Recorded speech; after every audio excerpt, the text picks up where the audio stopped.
Do you believe in the idea of a championship hangover? In football, in basketball, it's not as noticeable. But in baseball, the year after a team wins the championship, a baseball team's generally going to have a winning percentage of 54.6, which isn't bad by any means, but that's probably not in the high 90s, 100s range like we're used to seeing the Astros in. Now, the Astros haven't had this issue before. 2017, they had 101 wins. 2018, they actually had 2 more wins after winning their first World Series before they lost in the ALCS. 2019, they had 107 wins before losing in the World Series to the Washington Nationals. In 2020, you could argue they had a hangover after losing because they were 29-31 in the bubble with the pandemic and all of the hullabaloo about the cheating scandal before they did figure it out and at least make it to the ALCS and almost come back from 3 games down. And then in 2021, they had 95 wins, make it to the World Series the next year.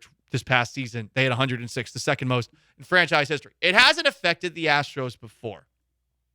But I'm curious as to if now that the Astros have the proverbial monkey off their back for winning a title and proving to everybody that they weren't cheating the entire way through, I do wonder just how motivated, determined they'll be to repeat.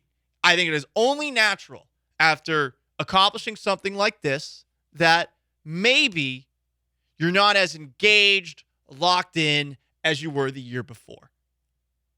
It is hard to repeat. It is really, really hard.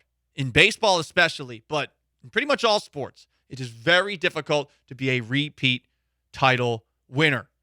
And I think for anyone who watched The Last Dance, Chicago Bulls documentary, you would realize that a team that's together for a really long period of time, winning consistently, after a certain point, they're going to get burnt out. I think that's why Michael Jordan retired.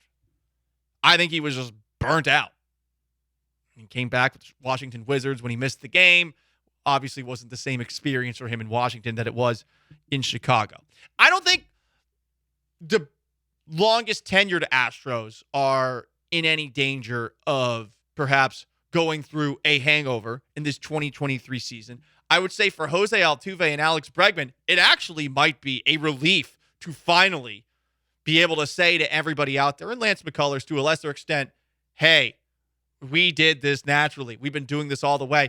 In the postseason next season, assuming the Astros make it, I don't think Altuve in particular is necessarily going to be pressing the way that it felt like he was during the first 2 series of the playoffs, especially against the Mariners, but also I think at the beginning of the Yankees series, it seemed like he really was trying a little bit too hard, if you will. But there are some guys that I am a little bit worried about on this Astros team about feeling potentially a hangover after winning a championship. Jeremy Pena, this is his first season in the majors. He steps in for Carlos Correa. The Astros don't miss a beat. The guy wins a Gold Glove. The guy wins ALCS and World Series MVP. All of these things add up, and you think to yourself, is Jeremy Pena, after the come down from this, going to be as good as he was down the stretch last season? It's almost impossible to maintain that. Is he going to be as locked in as he was down the stretch? That's the one guy I have the most questions about. I do believe in Jeremy Pena. Of course, we are the official show of Jeremy Pena here in Houston. The other guy I'm wondering about is Christian Javier.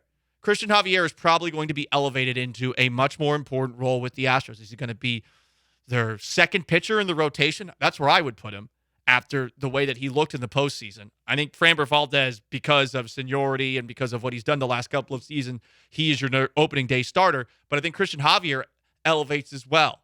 How's Javier going to do in a more expansive role? I bet he will be very excited to have it, but there will be a little more pressure on him now that Justin Verlander is gone. Is he, this offseason, going to be as locked in as possible to continue to improve the range of pitches that he has?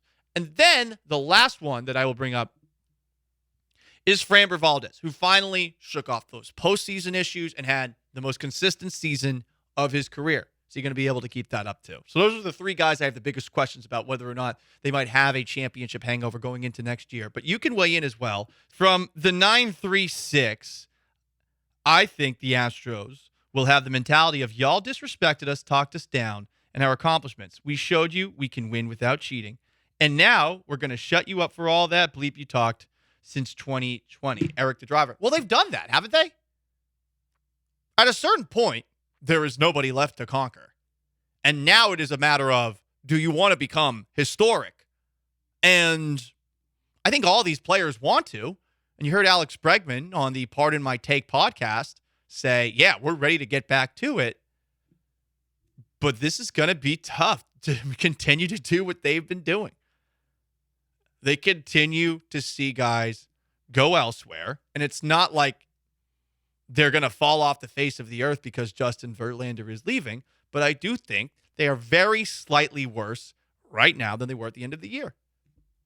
We got to see what a rotation featuring Christian Javier in a more prominent role is going to be like. We got to see what's going to happen with the lineup in center field. Is Chas McCormick going to do what he did in the playoffs? What's happening at catcher with Martin Maldonado? So is Abreu going to be the same guy he's been over the last couple of years?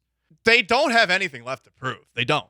It is all about proving things to themselves. And I'm not going to hold it against them if they don't get back to the World Series this year. They got it done. Like, everything is legit in my eyes, and I think in a lot of other people who are on the fence's eyes. The people you were never going to change the minds of, you're never going to change their minds. Like another championship, that's going to do it? No, it's not. It's not.